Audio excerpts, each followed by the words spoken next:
子宮內窺鏡檢查咧係觀察子宮嘅內部嘅。咁例如有啲情況，我哋懷疑個宮腔可能會有啲問題，例如可能有息肉啊、有肌瘤啊呢啲，我哋都會建議做一個宮腔鏡去睇清楚子宮裏面嘅情況。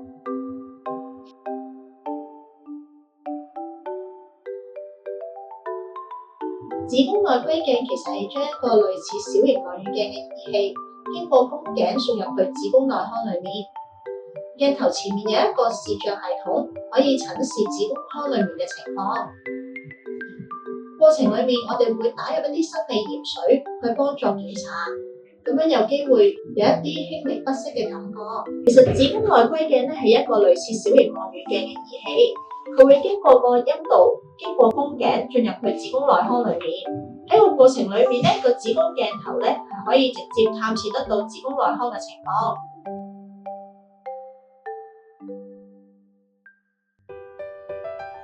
診斷用同埋手術用嘅宮腔鏡唔係完全一樣㗎。診斷用嘅宮腔鏡一般嚟講比較幼，直徑大概3至4.5毫米，用嚟窺視子宮內腔為主要嘅目的。一般嚟講，診斷用嘅宮腔鏡咧都唔需要麻醉嘅，而手術用嘅宮腔鏡咧一般嚟講就比較粗，直徑大概6.5至10毫米左右。手術用嘅宮腔鏡咧多數都會建議需要麻醉嘅，佢哋通常都可以攞嚟做肌肉切除、肌瘤切除同埋一啲止血步驟。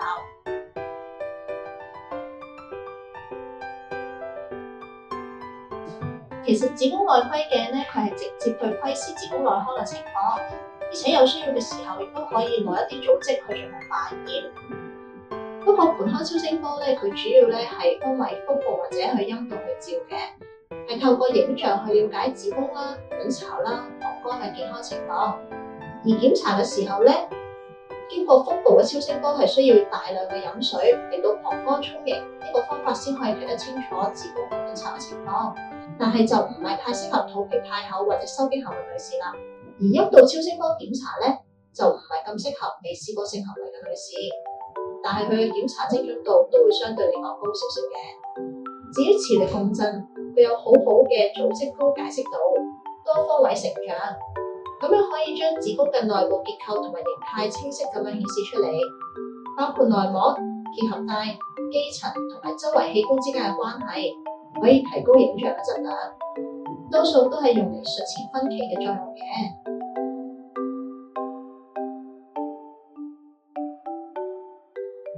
其實一般嚟講咧，嚟經嘅時候係唔可以做子宮內窺鏡㗎，因為啲經血有機會影響到嗰個影像。我哋一般建議咧就係經期完咗之後，排卵期左右嘅時間，大概係月經週期嘅第7至11日去進行呢個檢查。